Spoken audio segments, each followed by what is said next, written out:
అందరికీ నమస్కారం. నేను మీ అనిల్ కుమార్. ఏపీ టెట్‌లో ఫిజికల్ సైన్స్‌లో కెమిస్ట్రీ నుంచి దాదాపు 10 మార్కుల వరకు ప్రశ్నలు అడిగే అవకాశం ఉంటుంది. అందుకే ఈ వీడియోలో గత పరీక్షల్లో పదే పదే అడిగిన మోస్ట్ రిపీటెడ్ కెమిస్ట్రీ బిట్స్‌ని మనం చర్చిద్దాం. ఇవి మీ పరీక్షకు చాలా ఉపయోగపడతాయి. వీడియో నచ్చితే ఒక లైక్ చేయండి. మీ ఫ్రెండ్స్‌తో షేర్ చేయండి.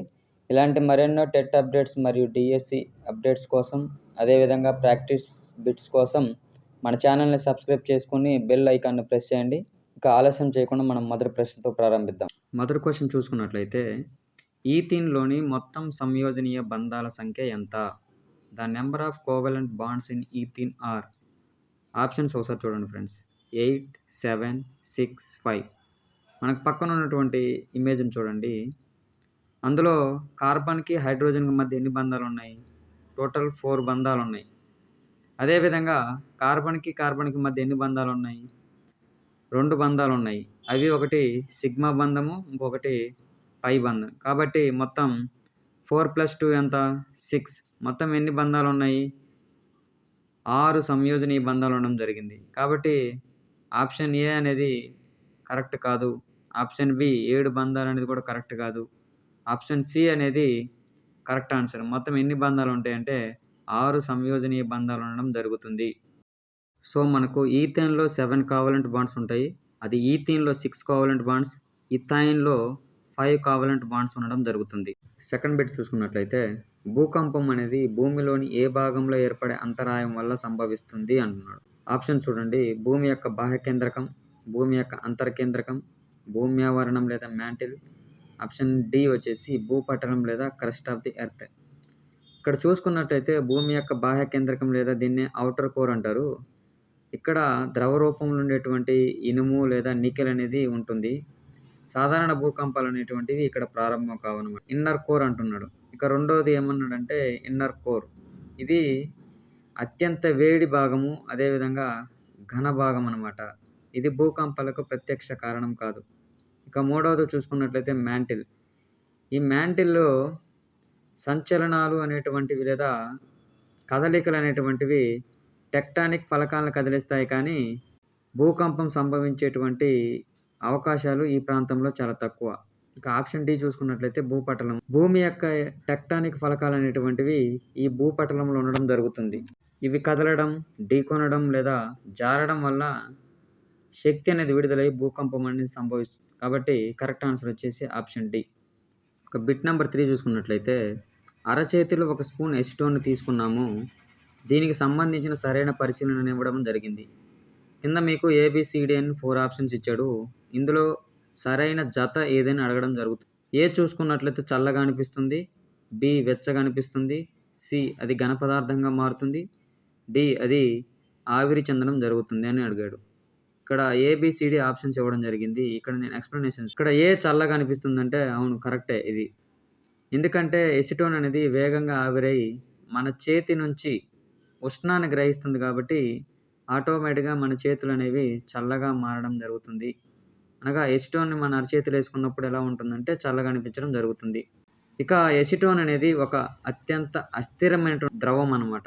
అనగా అది చాలా వేగంగా ఆవిరి చెందే స్వభావాన్ని కలిగి ఉంటుంది కాబట్టి డి అనేది కూడా కరెక్ట్ అనమాట. కాబట్టి కరెక్ట్ ఆప్షన్ ఏందంటే ఏ అండ్ డి. ఈ టైప్ ఆఫ్ క్వెషన్స్ మనకి ఎక్కువగా డీఎస్సీలో కూడా అడగడం జరుగుతుంది కాబట్టి ఫ్రెండ్స్ ఇవి బాగా గుర్తుపెట్టుకోవాలి మనం. ఏకపరమాణుకం అన్నాడు, దానికి హీలియం ఇచ్చాడు. మరి త్రిపరమాణుకము ఈ క్రింది వాటిలో ఏది అని అడుగుతున్నాడు. మోనో అటామిక్ వచ్చేసి హీలియం, దెన్ ట్రై అటామిక్ ఏది అని అడుగుతున్నాడు. ఆప్షన్ 1 వచ్చేసి ఓజోన్ అని ఇచ్చాడు.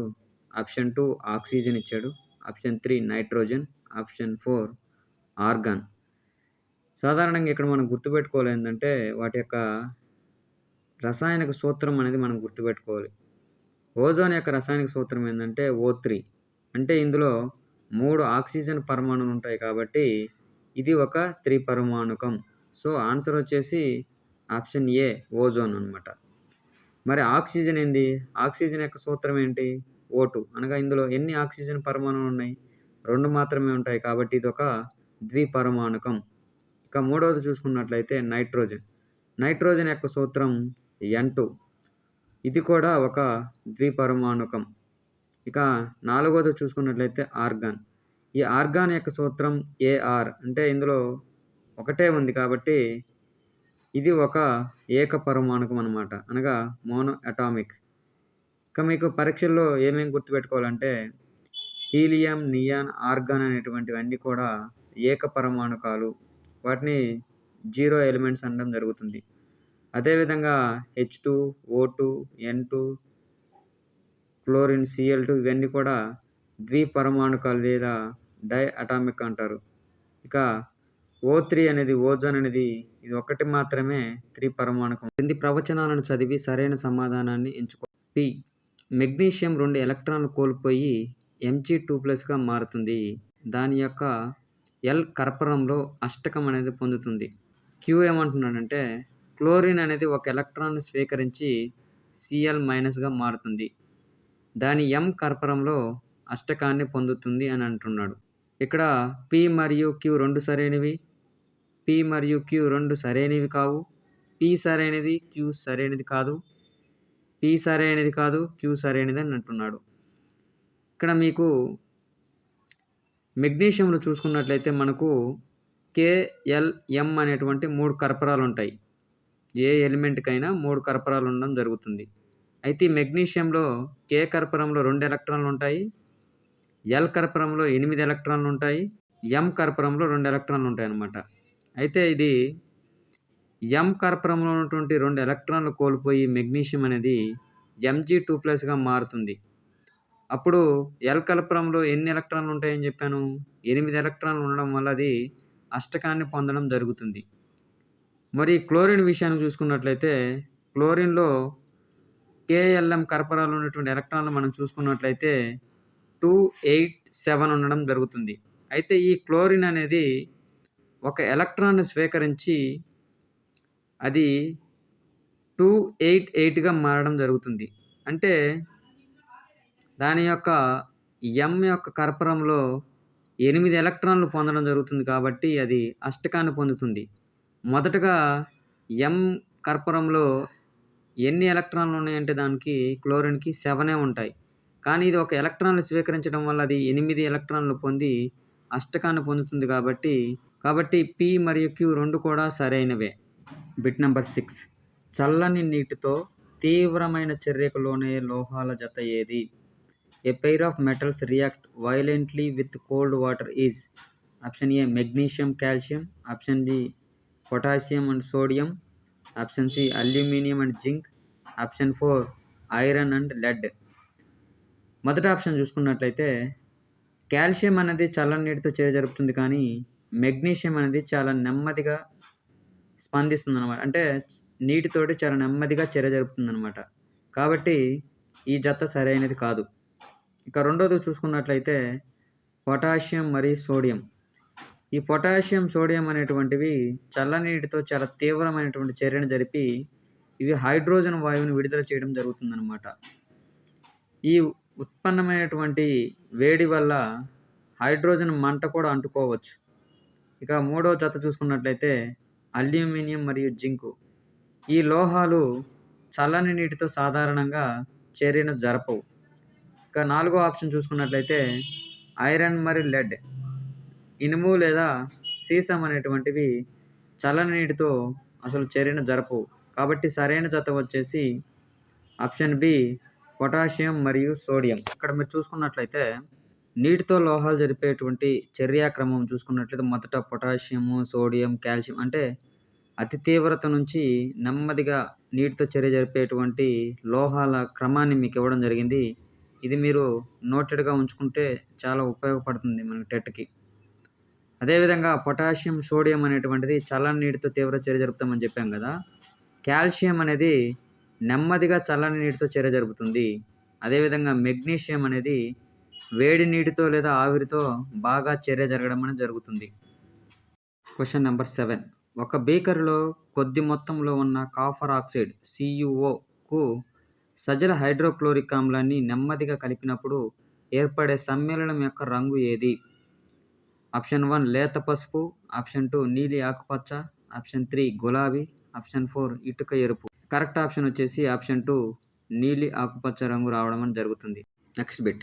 డ్రై క్లీనింగ్లో ద్రావణిగా ఉపయోగించే పెట్రోలియం యొక్క అంశీభూతము ఏది? The constituent of petroleum used as a solvent for dry cleaning is option 1 LPG, option 2 petrol, option 3 kerosene, option 4 diesel. ఇక్కడ ఎల్పిజి చూసుకున్నట్లయితే దీనిని లిక్విఫైడ్ పెట్రోలియం గ్యాస్ అంటారు. దీనిని మనం ప్రధానంగా వంట ఇంధనంగా ఉపయోగించడం జరుగుతుంది. దీనిని డ్రై క్లీనింగ్లో ఉపయోగించరు. ఇక కిరోసిన్ చూసుకున్నట్లయితే కిరోసిన్ను ప్రధానంగా వంటకు ఇంధనంగాను, అదేవిధంగా దీపాలు వెలిగించడానికి మరియు జెట్ ఇంధనం తయారీలో ఉపయోగిస్తారు. కానీ డ్రై క్లీనింగ్లో ద్రావణిగా దీనిని ఉపయోగించరు. ఇక డీజిల్ చూసుకున్నట్లయితే సాధారణంగా డీజిల్ని మనం వాటర్ వెహికల్లో ఉపయోగించడం జరుగుతుంది. ఇది డ్రై క్లీనింగ్కు సరైనటువంటి ద్రావణి కాదు. మరి పెట్రోల్ అనేది ఒక మంచి సేంద్రియ ద్రావణి లేదా ఆర్గానిక్ సాల్వెంట్ అన్నమాట. ఇది నూనె, గ్రీజు వంటి మరకలను కరిగించగలదు కాబట్టి డ్రై క్లీనింగ్ ప్రాసెస్లో ఈ పెట్రోల్ని ద్రావణిగా ఉపయోగించడం అనేది జరుగుతుంది. కాబట్టి కరెక్ట్ ఆన్సర్ వచ్చేసి ఆప్షన్ 2 పెట్రోలు. 9th bit. లోహాల నుంచి గ్రీజును లేదా జిడ్డును తొలగించడానికి ఉపయోగించేటువంటి సమ్మేళనం ఏది? Option 1 calcium oxychloride, option 2 sodium hydrogen carbonate, option 3 sodium carbonate decahydrate, option 4 NaOH కలిగినటువంటి బ్రైన్. ఈ CaO, Cl2ని ఏమంటారంటే బ్లీచింగ్ పౌడర్ కూడా అనడం జరుగుతుంది. అదేవిధంగా NaOHని ఏమంటారంటే క్యాస్టిక్ సోడా అంటారు. అదేవిధంగా NaHCO3ని బేకింగ్ సోడా, Na2CO3 10H2Oని వాషింగ్ సోడా అనడం జరుగుతుంది. మరి ఈ కాల్షియం ఆక్సీక్లోరైడ్ను ప్రధానంగా నీటిని శుద్ధి చేయడానికి మరియు క్రిమి సంహారకంగా ఉపయోగిస్తారు కానీ లోహాలపై ఉన్న గ్రీజును తొలగించడానికి ఉపయోగించరు. ఇక రెండోది చూసుకున్నట్లయితే సోడియం హైడ్రోజన్ కార్బోనేట్, దీనినే బేకింగ్ సోడా అంటారని చెప్పాను కదా. దీన్ని బేకింగ్ పౌడర్ గాను, అదేవిధంగా యాంటాసిడ్ మరియు చిన్న శుభ్రపరిచే పనులకు ఉపయోగిస్తారు కానీ లోహాల గ్రీజింగ్కు కాదు. ఇక మూడోది చూసుకున్నట్లయితే వాషింగ్ సోడా, దీనిని బట్టలు ఉతకడానికి, అదేవిధంగా కఠిన జలాన్ని మృదువుగా మార్చడానికి ఉపయోగిస్తారు. ఇక నాలుగవది చూసుకున్నట్లయితే NaOH కలిగినటువంటి బ్రైన్, అనగా సోడియం హైడ్రాక్సైడ్ అనేది ఒక బలమైనటువంటి క్షారం, బేస్ అన్నమాట.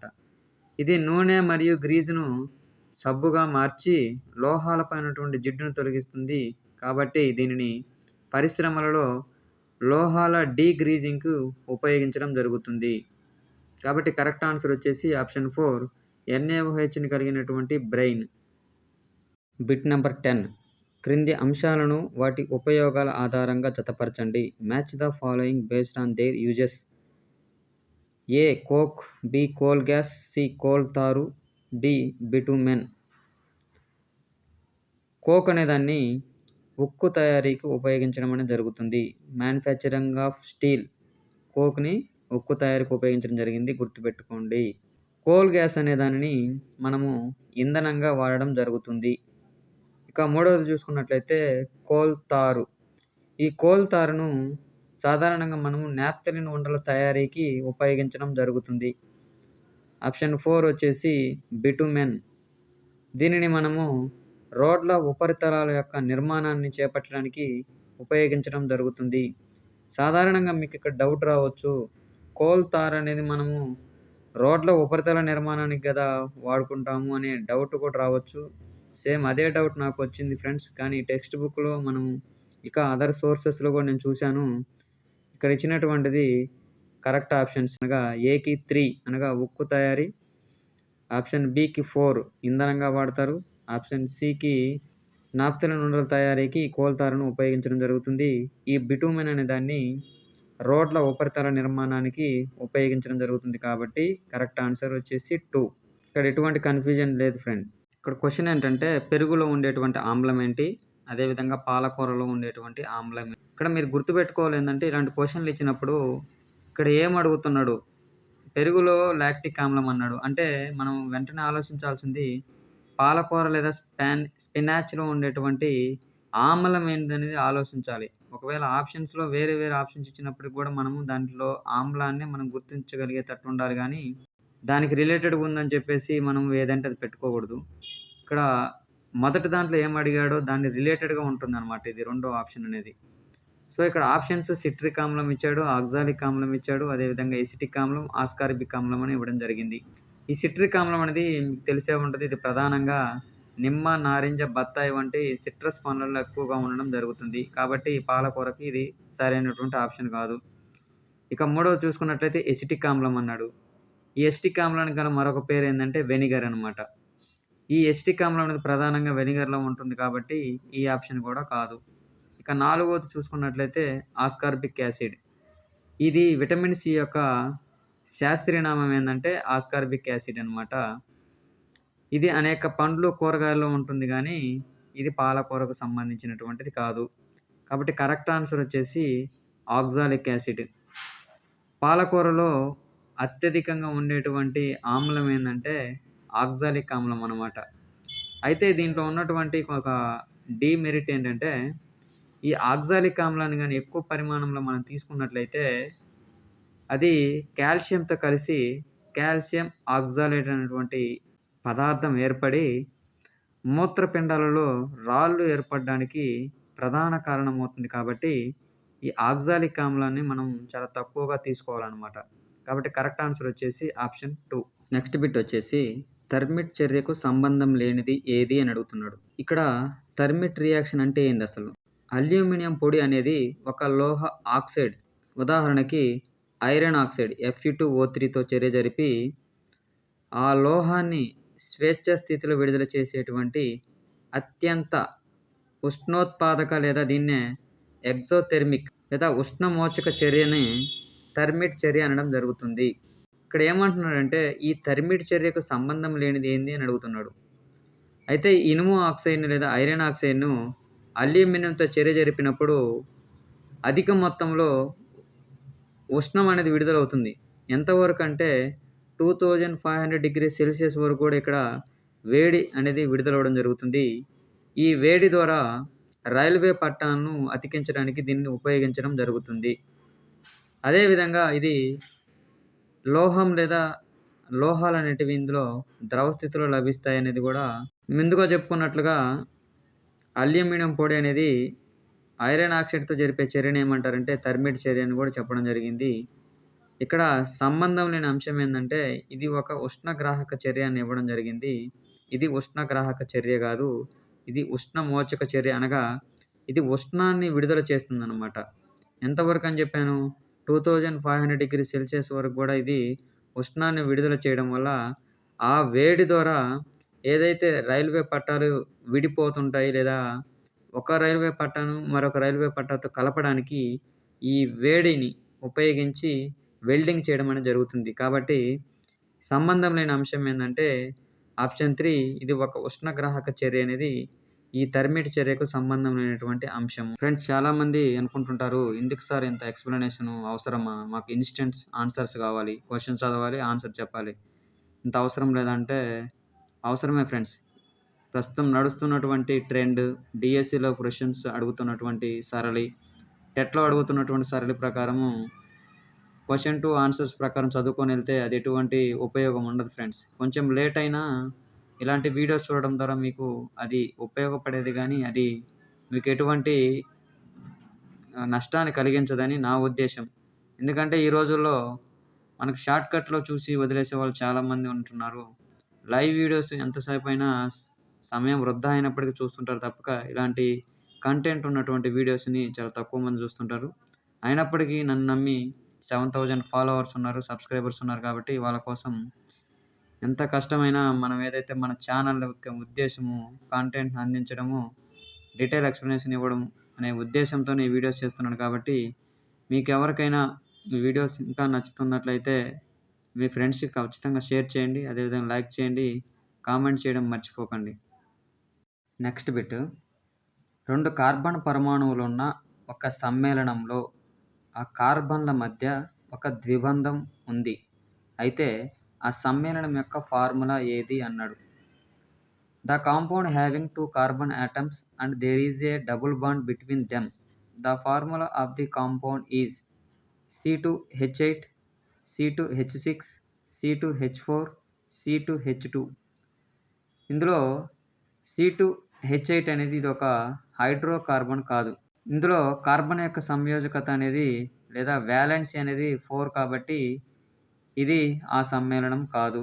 ఇక రెండోది చూసుకున్నట్లయితే C2H6 దీనిని ఏమంటామంటే ఈథేన్ అంటారనమాట. ఈథేన్ అనగా దీని ఫార్ములా వచ్చేసి CH3 అనమాట. అంటే ఇందులో 2 కార్బన్ పరమాణువుల మధ్య ఏకబంధం మాత్రమే ఉంటుంది. క్వెషన్‌లో ఏమడిగాడు? ద్విబంధం ఉంటుంది అని అడిగాడు. కాబట్టి ఈథేన్ అనేది కాదు. అనగా రెండో ఆప్షన్ కూడా కాదు.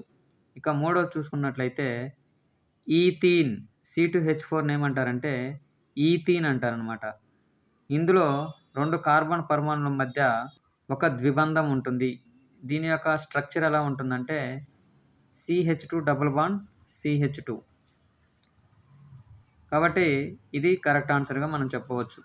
ఇక నాలుగో ఆప్షన్ చూసుకున్నట్లయితే C2H2 అన్నాడు. దీని యొక్క నిర్మాణం ఎలా ఉంటుందంటే CH త్రిబుల్ బాండ్ CH. అంటే ఇందులో 2 కార్బన్ పరమాణువుల మధ్య ఏ బంధం ఉంటుందంటే ట్రిపుల్ బాండ్ లేదా త్రిబంధం అనేది ఉండటం జరుగుతుంది. కాబట్టి దీనికి కరెక్ట్ ఆన్సర్ వచ్చేసి ఆప్షన్ 3 ఈథీన్. ఇక్కడ మీకు సింపుల్ షార్ట్‌కట్ చెప్తాను చూడండి ఫ్రెండ్స్. ఈథేన్ అనగా C2H6 ఇందులో సింగిల్ బాండ్ ఉంటుంది. ఇక ఈథైన్ అనగా C2H4 ఇందులో డబుల్ బాండ్ ఉండడం జరుగుతుంది. ఇక మూడవది ఈథైన్ అనగా C2H2 ఈ రెండిటి మధ్య కార్బన్ల మధ్య త్రిబంధం లేదా ట్రిపుల్ బాండ్ ఉండడం జరుగుతుంది. ఇంకా సింపుల్ ట్రిక్ చెప్పాలంటే ఏన్ అనగా సింగిల్ బాండు, ఈన్ అనగా డబుల్ బాండు, ఐన్ అంటే ట్రిపుల్ బాండ్ ఉండడం జరుగుతుంది. కాబట్టి కరెక్ట్ ఆన్సర్ వచ్చేసి ఈథీన్. ఈన్ అంటే ఏంది? Double bond. Question number 14. క్రింది ప్రకటనలను చదివి సరైన సమాధానాన్ని ఎంచుకోండి. పి. ఘన ద్రవ పదార్థాలతో పోలిస్తే వాయువులు అధిక సంపీడనాన్ని చూపుతాయి. పి. వాయువులు ఇతర వాయువులలోకి అత్యంత వేగంగా వ్యాపించే లక్షణాన్ని కలిగి ఉంటాయి. ఆప్షన్స్ ఏమడిగాడంటే PQ 2 సరైనవి కావు. ఆప్షన్ 2 PQ 2 సరైనవి. ఆప్షన్ 3 P సరైనది, Q సరైనది కాదు. ఆప్షన్ 4 P సరైనది, Q సరైనది.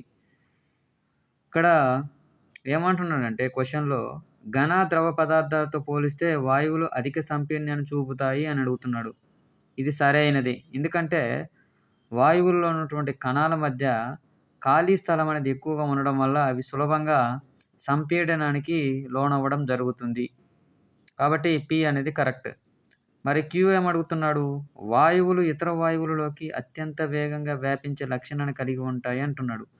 ఇది సరైనదే. ఎందుకంటే వాయువుల్లోని కణాలు అనేటువంటివి నిరంతరం వేగంగా కదులుతూ ఉండడం వల్ల అవి ఇతర వాయువుల్లోకి త్వరగా వ్యాపించడం జరుగుతుంది. అనగా డిఫ్యూజన్ అనేది జరుగుతుంది. కాబట్టి ఈ PQ 2 కూడా సరైనవిగా చెప్పుకోవచ్చు. కాబట్టి కరెక్ట్ ఆన్సర్ వచ్చేసి ఆప్షన్ 2.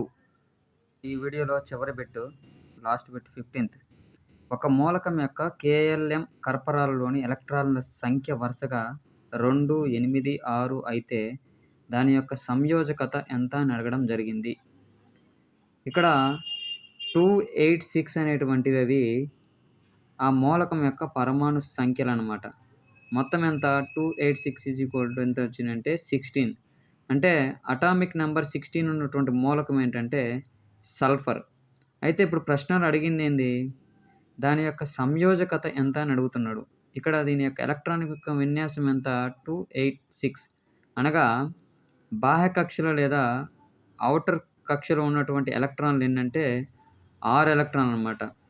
అయితే అష్టక నియమం ప్రకారము 8 ఎలక్ట్రాన్లు పూర్తి కావడానికి ఇంకా ఎన్ని ఎలక్ట్రాన్లు అవసరం అంటే ఇంకా 2 ఎలక్ట్రాన్లు అవసరం. కాబట్టి ఈ మూలకం యొక్క సంయోజకత ఎంత అంటే 2. కాబట్టి కరెక్ట్ ఆన్సర్ వచ్చేసి ఆప్షన్ 1, 2 అనమాట. ఫ్రెండ్స్, కెమిస్ట్రీకి సంబంధించి మోస్ట్ రిపీటెడ్ క్వశ్చన్స్ ఇంకా 30 క్వశ్చన్స్ ఉండడం జరిగింది. ఇంకా 2 పార్ట్లుగా నేను ఈ 2 డేస్‌లో వాటిని నేను అప్లోడ్ చేయడం జరుగుతుంది. కాబట్టి ఈ 3 వీడియోస్ మీరు చూసి వెళ్ళినట్లయితే ఖచ్చితంగా మీకు కెమిస్ట్రీలో 10 అవుట్ ఆఫ్ 5, 6 వచ్చినా మనం ఆశ్చర్యపోవాల్సిన అవసరం లేదు. ఎందుకంటే ప్రతి క్వశ్చన్స్ ద్వారా నేను 4 ఆప్షన్స్ ఎక్స్‌ప్లెయిన్ చేస్తున్నాను కాబట్టి. ఈ వీడియో చివరి వరకు చూసినందుకు మీకు ధన్యవాదాలు. ఈ వీడియో మీకు నచ్చినట్లయితే లైక్ చేయండి. అదేవిధంగా షేర్ చేయండి. ఇంకా సబ్స్క్రైబ్ చేయని వారు ఎవరైనా ఉంటే సబ్స్క్రైబ్ చేయండి. All the best friends.